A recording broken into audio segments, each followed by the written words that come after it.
This video is sponsored by ExpressVPN. Keep watching for more information and a special offer. There is a scene in the classic British TV comedy show Blackadder Goes Forth, set during the First World War, in which the main characters are discussing how the war began. George tells Baldric that it's all the fault of German imperialism.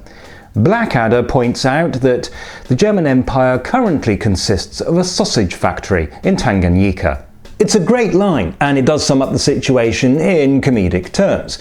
But in actual fact, the German Empire was a bit bigger than that. Tanganyika was only a part of what was known as German East Africa, and ironically, the show was set at roughly the time the British took the Tanganyika territory from the Germans. It's now known as Tanzania.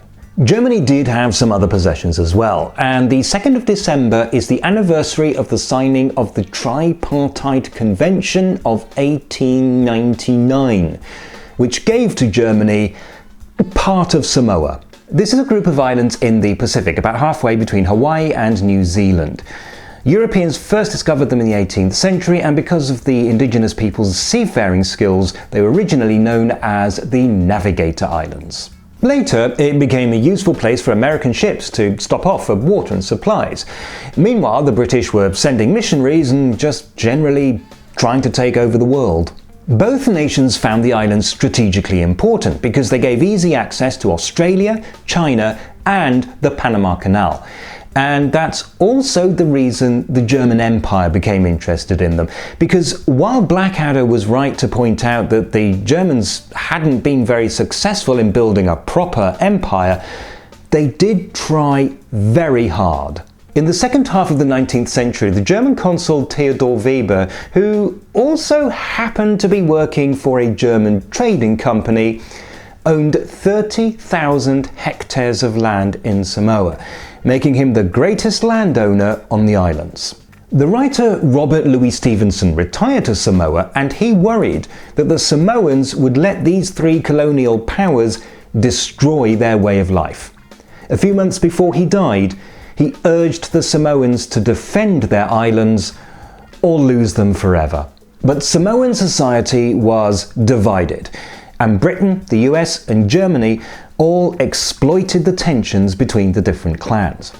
A civil war over who should be the next king of Samoa, and you thought this sort of thing only ever happened in medieval Europe, was made worse when the colonial powers supplied weapons, training, and even troops to the different warring factions. At one point, the three colonial powers all had warships in the harbour of the capital, Apia, and it seemed as if an even bigger war was about to start. But that was avoided when a cyclone struck and sunk several of the warships.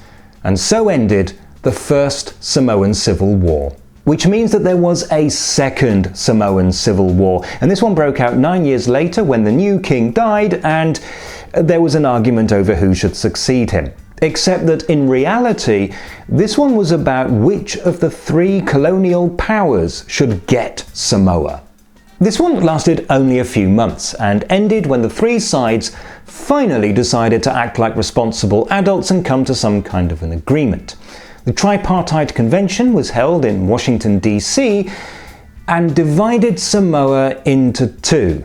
Not great news for the Samoans, but it did end the war. The western half was given to Germany as German Samoa, while the eastern half was given to the US as American Samoa.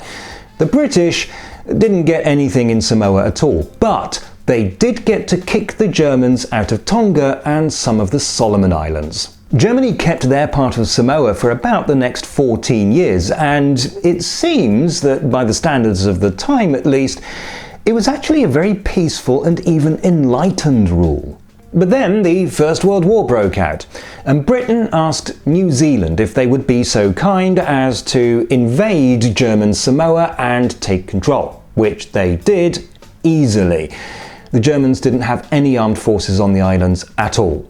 The New Zealand occupation of what then became known as Western Samoa was unpopular. First, one of their ships ignored quarantine regulations and brought the Spanish flu to the islands, which killed 20% of the population. Then, in 1929, the New Zealand police unwisely tried to disperse a peaceful protest by firing at random into the crowd, and shot dead the leader just as he was appealing to the protesters for calm.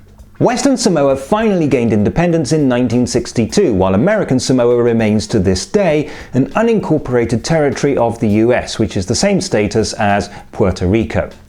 In 1997, Western Samoa changed its name to just Samoa, which at the time American Samoa complained about, but there really wasn't much anybody could do about it. If you're touring former German possessions in the Pacific, or for that matter just touring anywhere really, you may find that you can't always access web services that you paid for back home. Even if that's not the case, you may be worried about your hotel or your ISP logging your internet browsing habits, and that might not make you feel very comfortable. A reliable VPN service can help with both these problems, and that's why I'm grateful to ExpressVPN for supporting this channel, and for letting me offer you a pretty good deal. Go to this address or follow the link in the description. There you can sign up for a 12-month subscription and get the first 3 months free. ExpressVPN, a really good VPN service. I know that's going to need some work, I know. Look, I'm not a marketing genius. You don't need to tell me I suck at this.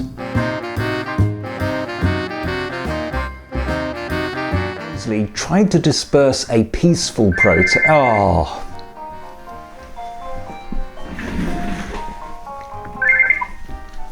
Bossum? Been getting lots of these calls from Microsoft lately. You know the ones.